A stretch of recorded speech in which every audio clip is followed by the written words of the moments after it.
So believe it or not, the Apple Card launched over 6 years ago, and it launched with a ton of hype. It had that titanium bill that everybody wanted to get their hands on. It was a zero-fee card, no transaction fees, no foreign transaction fees, no late fees. It had a simple cashback structure. It was built around the Apple ecosystem, and they've added nice and new features over those 6 years that made this kind of a compelling offer at the end of the day. But now 6 years later, as somebody who considers themselves kind of an expert in the credit card miles and points and cashback game, I want to talk about how it fits in my current setup, if it's still worth it 6 years later, and who should finally get it. And then also we'll talk about this kind of limbo state that it's in between Goldman Sachs and all these other big companies and issuers that do want to purchase the business that is the Apple Card, and why it's still losing billions of dollars at the end of the day. So without further ado, let's talk all things Apple Card. So to contextualize everything, let's start off with the basics and talk about what the Apple Card is in its purest form. So this is a zero annual fee cashback card that's obviously tailored to people that are in the Apple ecosystem, but anybody can use it and you don't have to use it for just Apple products. So the spend categories are as follows. You get 3% cashback on anything Apple related. So if you go into an Apple store, purchase a laptop for $1,000, you'll get $30 cash back, which is 3% on that $1,000. It also works for anything services related from Apple. So in-app purchases, subscriptions, anything that has an Apple bill at the end of it, you will get 3% cash back. Then you also get 2% cash back whenever you use this in Apple Pay. So not when you use a physical card, but when you use the Apple Pay feature on your Apple Wallet and use the Apple Card, you will get 2% cash back no matter where it is, whether it's CVS, at a restaurant, at a retail shop, online. And more here in the US, we're getting more merchants that accept Apple Pay, up to now 90% as of 2025. So for a lot of people, especially if you are in the credit card world, a 2% almost catch-all card is an incentive that a lot of people like. And then when you do finally pull out that beautiful titanium card that everybody loves, it's actually the worst way to use this card because it only gives you 1% cash back on all other purchases. Now there are other merchants and partnerships that Apple does have with the Apple Card that do give you 3% cash back. For example, if you use it for Uber Eats or Walgreens or Nike or ExxonMobil, ChargePoint, Booking.com, and sometimes they have some additional features like Booking.com currently has 5% cash back. So kind of keep your eyes open inside of the application or inside the wallet app to understand which merchants are offering kind of those elevated bonuses. But for the most part, again, it's 3% cash back at Apple stores, 2% cash back when you use Apple Pay, and then 1% cash back when you physically use the Apple Card. And one of the biggest perks of the Apple Cash and one of the biggest perks of that cash back is that it's technically daily cash back. So if you do walk into that Apple store, purchase the $1,000 MacBook Air, you will receive those $30 the very next day, or pretty much like after midnight, and your mileage may vary on when you exactly get it, but it's basically within 24 hours you get that cash back, and it's usable immediately. It'll get deposited into your Apple Cash account, and you can use it with any other form of Apple Pay if you want to. You can put that towards the original purchase, you can use it to buy something else like a Chipotle bowl if you want to, or you can put it into the Apple Savings account. And that's a perfect segue into what the Apple Card does unlock as an added benefit of being an Apple Card user. So Apple did introduce their Apple High Yield Savings Account, and you can only have this High Yield Savings Account if you are an Apple Card holder, so you cannot just apply for the savings account without having this Apple Card. As of today, in November of 2025, it is at a 3.65% APY.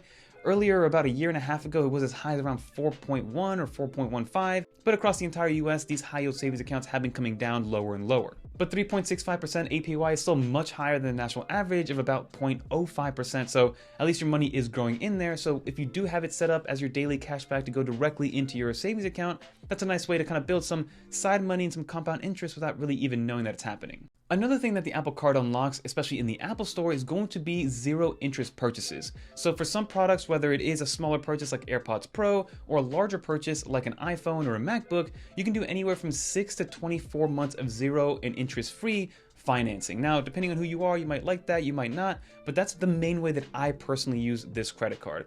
I pretty much only use it when I am purchasing things from the Apple Store, and I do 0% financing for things like a MacBook Air or an iPad Pro, or of course the iPhone 17 Pro that I just picked up. I finance it through the Apple Card, through Apple, and it's very simple to do because it's all integrated nicely. And then another huge benefit that the Apple Card has, especially early on it had, now the competition is getting a little bit better, but I would still say that Apple is king. And that has to do with the Apple Wallet UI. It's so simple, so easy to use, and it gamifies almost teaching you what interest really means. As somebody who, when they first picked up a credit card, wasn't fully aware of what interest was when you were getting a credit card and what it meant to pay the minimum, even though you were paying quote unquote on time and it wasn't hurting your credit score, I was paying the minimum at one point, and then that interest started to accrue, making it more expensive to actually use your credit card than it would be to use cash. That is what the Apple Card will teach you passively by using their Apple Wallet app. It'll show you exactly what it looks like to pay your minimum, and it'll tell you how much you're going to accrue in interest, and then how much you would actually end up spending over time, and then it'll tell you exactly what it would be like to pay in full, and then overpay if you want to. So using the Apple UI and the integration inside of the Apple ecosystem and the Apple Wallet is actually educating end users on what interest truly means. So those are all the beautiful benefits of the Apple Card. Like I said, you have your cashback bonuses, which are nice. You get the daily cashback. You're able to use that daily cashback instantly if you want to in your Apple Cash account, or you can send it into your Apple Savings account, or put it towards another purchase. You have your zero interest financing for Apple products moving forward. So it's a lot of good things happening for the Apple Card. And from the data points that I've gathered, especially early on, you didn't really need a high credit score to get approved for this card. In the low 600s would have gotten you approved. Things have changed slightly, and that's probably why Apple's in a little bit of a pickle with Goldman Sachs in terms of the amount of money that they owe. But now I want to talk about some of the cons of the Apple Card. For instance, most regular credit cards have some sort of sign-up offer or offer bonus when you do sign up for this credit card, and most of the time the Apple Card does not have any. As of right now, as of filming this one, until November 17th of 2025, there is a small sign-up bonus that if you do sign up for the card, you get approved. If you spend $75 within the first 30 days of opening this card, Apple will give you $75 right back to put into your daily cash or however you want to use immediately. So there is at least a little bit of a sign-up bonus this time around. But then another downfall, especially as somebody who really likes the credit card miles and points game, from a cashback perspective and a multiplier perspective and spend category perspective, this isn't great, right? There's no cashback category for groceries. There's no cashback category for dining out. Yes, you can use Apple Pay when you are dining out and at the grocery store, so you get 2% cashback. But most cards at a zero fee, for instance, the Freedom Flex or the Freedom Unlimited from Chase, you get 3% cashback at restaurants, which is very easy to use. Or things like the Capital One Saver, you get 3% cashback in groceries. So the spending categories on the Apple Card aren't great, especially if you are comparing it as purely a credit card and not really just like the Apple Card. And then another big downfall has to be the fact that this is still only available here in the US as of recording this. And I know that a lot of people in Europe have been wanting to get their hands on it, but unfortunately it's only available here in the US for now. And then you have the whole situation with Goldman Sachs. Now, I don't think at any point Apple will just cancel the Apple Card. There's way too much invested into here. But Apple Card has cost billions of dollars to Goldman Sachs because they are the issuer and the bank behind the Apple Card. Apple doesn't have their own bank, they use Goldman Sachs for that. So as of right now, there is a bidding war to see who's going to get the Apple Card. Hopefully Chase does end up acquiring the Apple Card and the Apple Card business because I'm a big fan of the Chase and the Chase ecosystem. But that remains yet to be seen. But just know that there is some stuff happening in the background which I don't think will ever affect the end user. And if it does affect the end user, it wouldn't be a cancellation. It'll be maybe just some changing in the perks of the Apple Card. So who should get the Apple Card today in 2025?